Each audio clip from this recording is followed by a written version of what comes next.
السلام علیکم دوستو، ویڈیو دیکھنے سے پہلے ہمارے اس چینل کو سبسکرائب کر لیں اور نیچے موجود بیل آئیکن کو ضرور کلک کر لیں تاکہ ہماری ویڈیوز باقاعدگی سے آپ کے پاس پہنچتی رہیں۔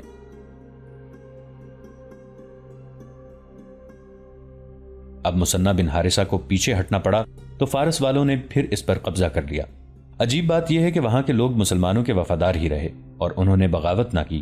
مثنہ خاصا عرصہ وہاں رہے تھے۔ یہ مسلمانوں کے حسن سلوک کے اثرات تھے کہ ان کی اپنی حکومت واپس آئی تو انہوں نے اس حکومت کو قبول نہ کیا۔ بہرحال فارس کی شاہی حکومت نے وہاں اپنا حاکم مقرر کر دیا جس کا نام مرزبان تھا۔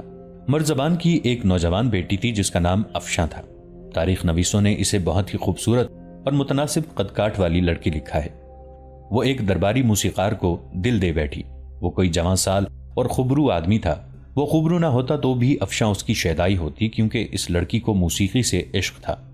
یہ موسیقار سازوں کا جادو جگانے کے ساتھ گاتا بھی تھا اور اس کی آواز کا سوز دلوں کے تاروں میں ارتعاش پیدا کر دیتا تھا۔ افشاں حاکموں کے خاندان کی بیٹی تھی۔ یہ خاندان شاہی خاندان سے تعلق رکھتا تھا۔ اس وقت افشاں مدائن میں تھی جب اس نے محسوس کیا تھا کہ اس موسیقار کے ساتھ اس کا کوئی روحانی تعلق ہے۔ یہ تعلق ایک کبھی نہ ٹوٹنے والا رشتہ بن گیا اور چھپ چھپ کے ملنے کا سلسلہ چل نکلا۔ اتنے بڑے حاکم کی بیٹی کی شادی درباری موسیقار کے ساتھ نہیں ہو سکتی تھی۔ انہوں نے بھاگ جانے کا عہد کر لیا۔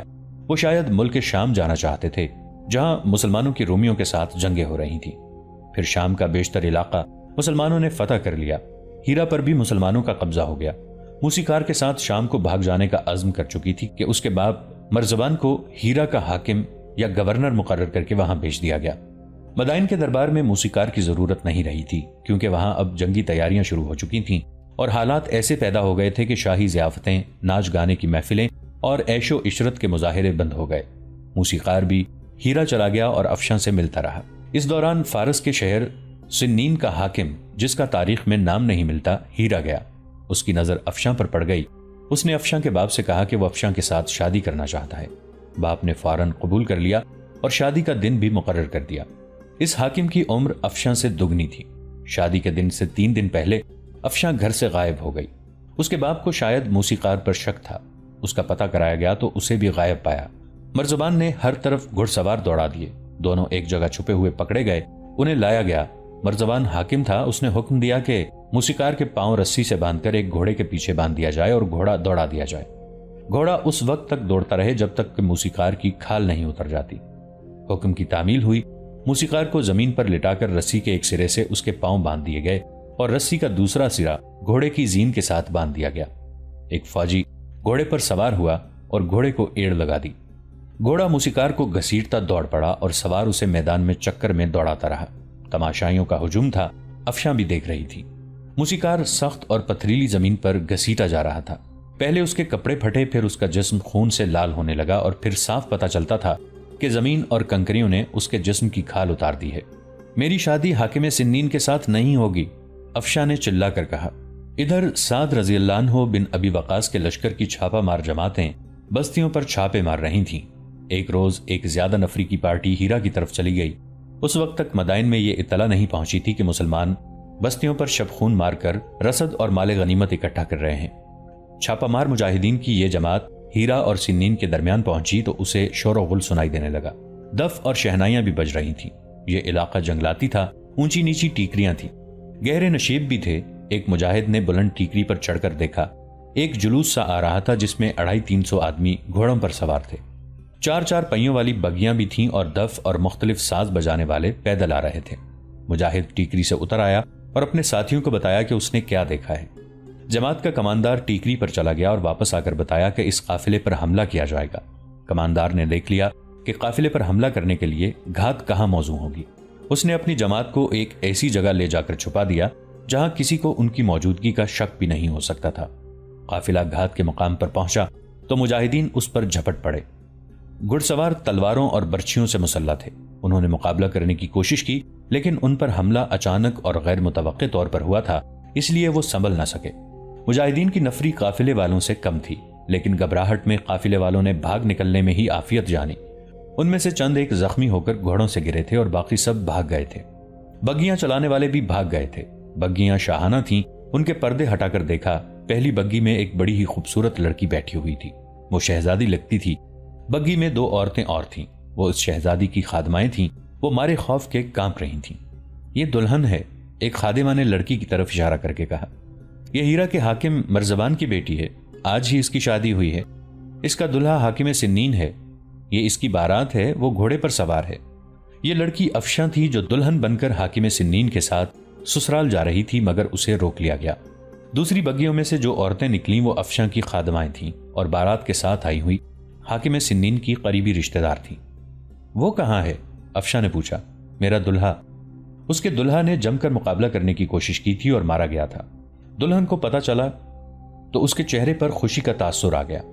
میں نے کہا تھا کہ اس کے ساتھ میری شادی نہیں ہوگی، افشاں نے عجیب سے لہجے میں کہا۔ پھر پوچھا، ہمارے ساتھ کیا سلوک ہوگا؟ یہ اس سے پوچھنا جس کے ساتھ تمہاری شادی ہوگی، مجاہدین کے کماندار نے کہا۔ نکاح کے بغیر کوئی شخص تمہارے اور ان عورتوں میں سے کسی کے جسم کو ہاتھ تک نہیں لگائے گا۔ تمہارے ساتھ وہ سلوک نہیں ہوگا جو تمہارے فوجی اپنے ملک کی عورتوں کے ساتھ کیا کرتے ہیں۔ باراتی بھاگ گئے تھے اور 3-4 مارے گئے تھے۔ جہیز بہت ہی قیمتی تھا اور بہت ہی زیادہ تھا۔ خالص سونے کے زیورات اور قیمتی ہیروں اور پتھروں کا ہی کوئی شمار نہ تھا۔ 4-5 بگیاں گھوڑوں سمیت الگ ملی۔ یہ جماعت وہیں سے واپس آ گئی۔ عورتوں کو عورتوں کے حوالے کر دیا گیا۔ افشاں نے اپنی کہانی مسلمان عورتوں کو سنائی۔ اسے عورتوں نے بھی یقین دلایا کہ وہ کسی مسلمان کی بیوی بنے گی اور اسے داشتہ نہیں بنایا جائے گا۔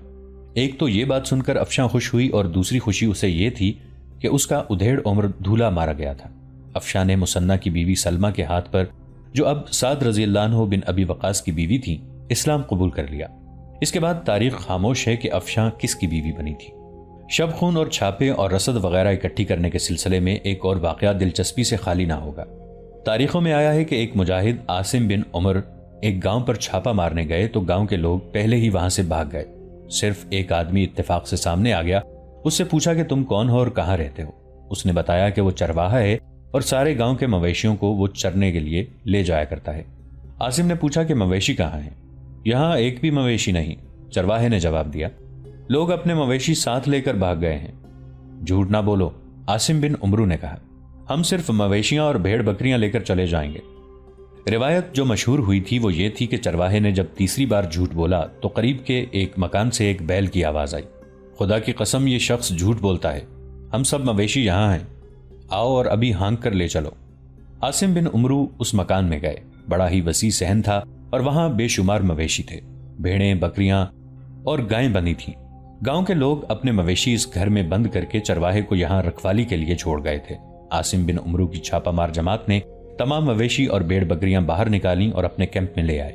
اس وقت کے لوگوں نے اس واقعے کو سچ مان لیا کہ ایک بیل نے انسانوں کی طرح بول کر اپنی اور دوسرے مویشیوں کی نشاندہی کی تھی۔ یہ روایت مشہور و معروف مورخین طبری اور بلازری نے اور ان کے 2-3 ہم اثروں نے لکھی ہے۔ طبری اور بلازری نے یہ بھی لکھا ہے کہ یہ روایت سینہ بسینہ حجاج بن یوسف کے زمانے میں پہنچی تو حجاج کے کانوں میں پڑی۔ حجاج نے اسے سچ ماننے سے انکار کر دیا اور ساتھ یہ عہد بھی کیا کہ وہ اس واقعے کی تصدیق یا تردید کرے گا۔ حجاج بن یوسف نے بڑی کاوش اور تگ و دو سے ان چند ایک آدمیوں کو ڈھونڈ نکالا جو جنگ قادسیہ کے وقت نوجوان تھے اور اب ضعیف العمر ہو چکے تھے۔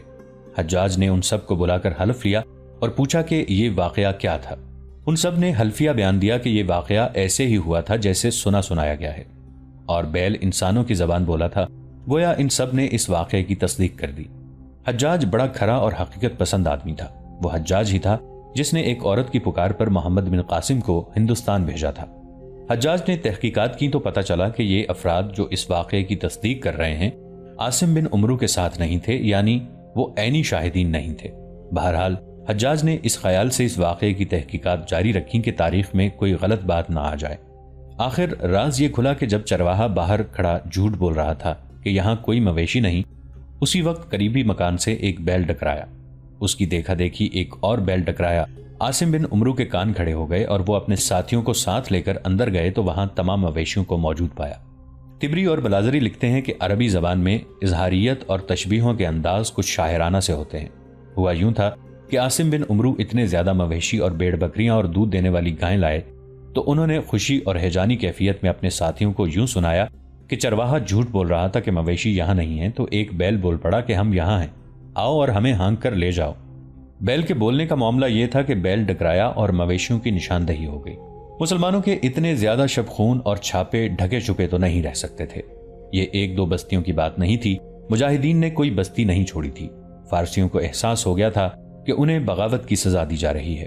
اس کے ساتھ ہی انہیں یہ پریشانی بھی لاحق ہو گئی تھی کہ ان کی فوج کہاں ہے کہ مسلمان دندناتے پھر رہے ہیں۔ اس کا اثر ان لوگوں پر نفسیاتی نوعیت کا ہوا۔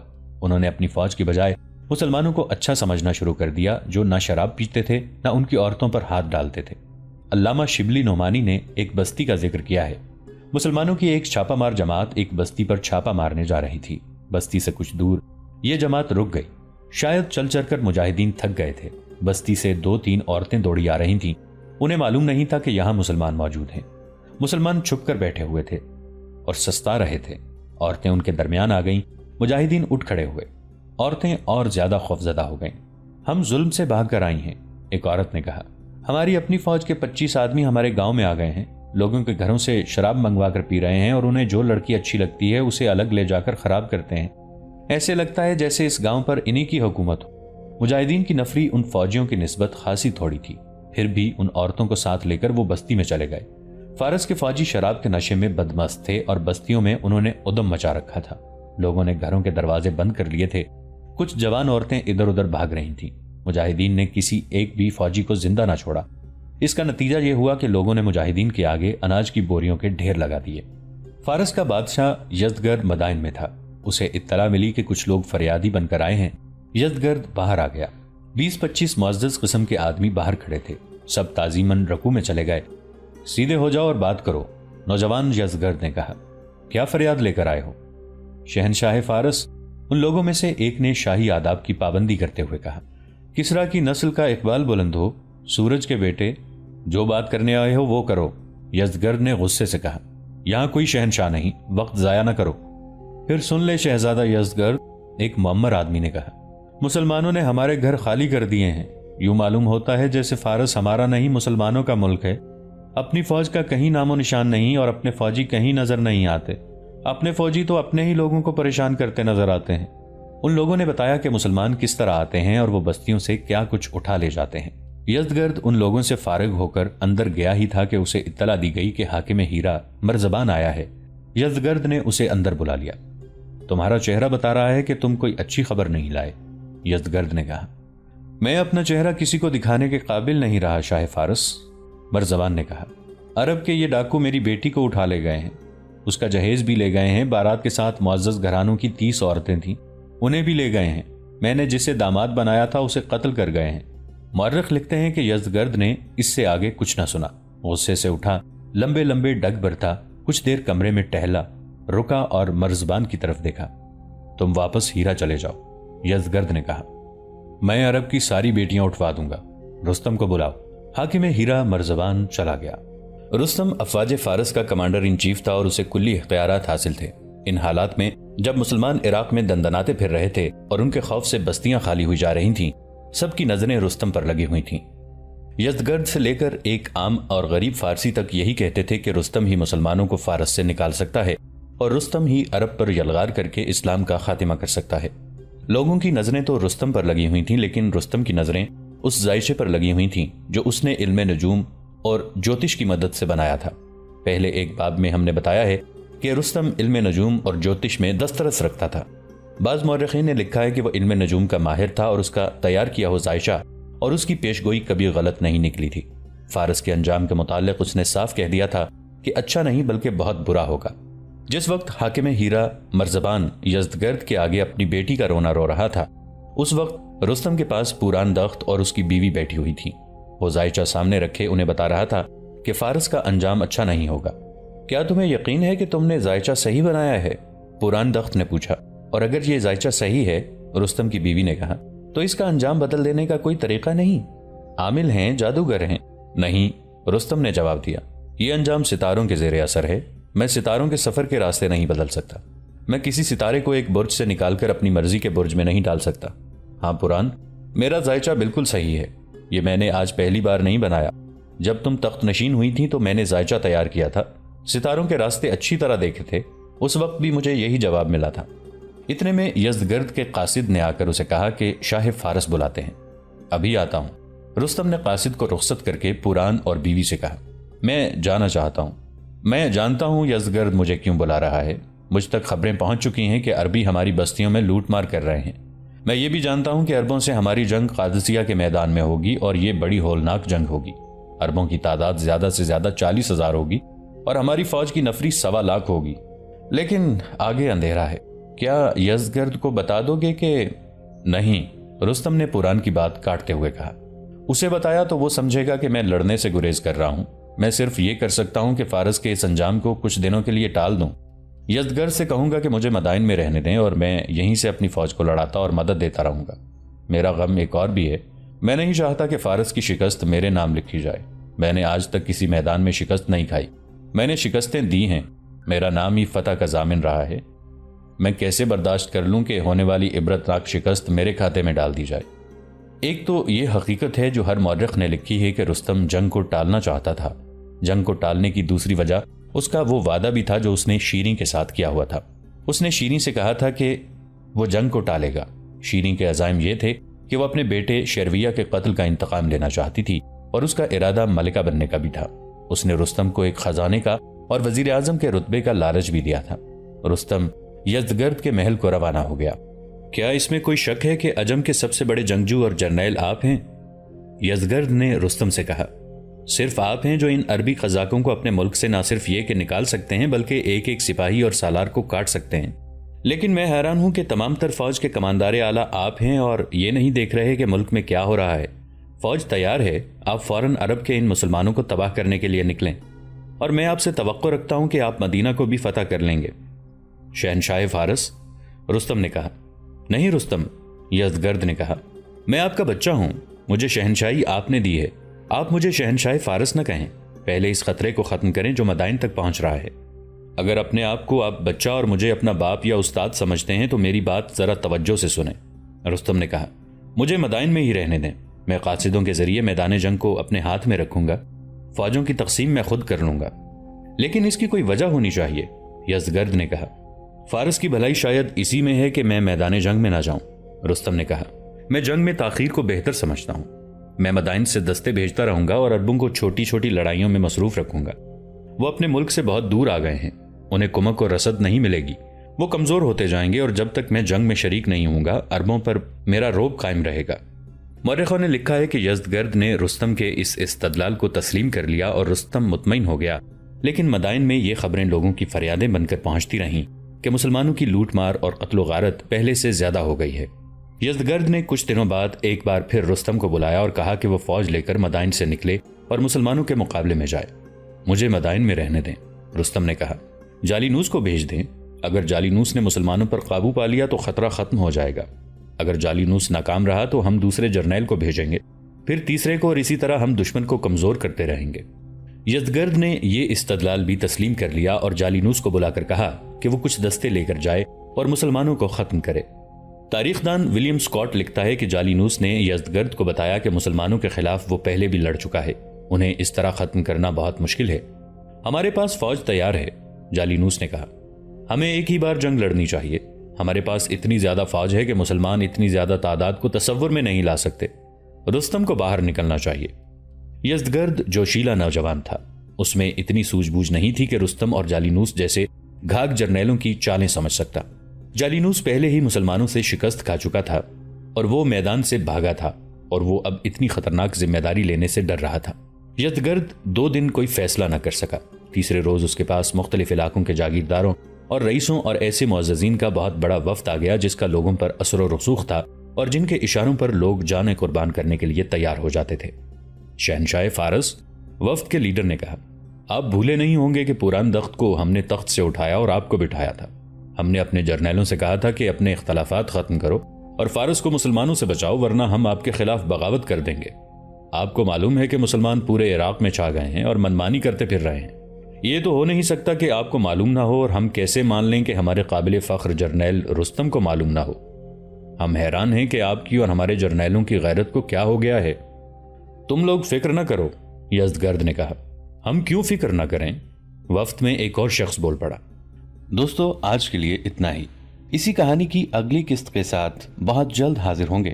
نیچے کامنٹ سیکشن میں اپنی رائے کا اظہار ضرور کیجیے گا۔ ہمارے اس چینل کو سبسکرائب کر کے نیچے موجود بیل آئیکن کو بھی ضرور کلک کیجیے گا۔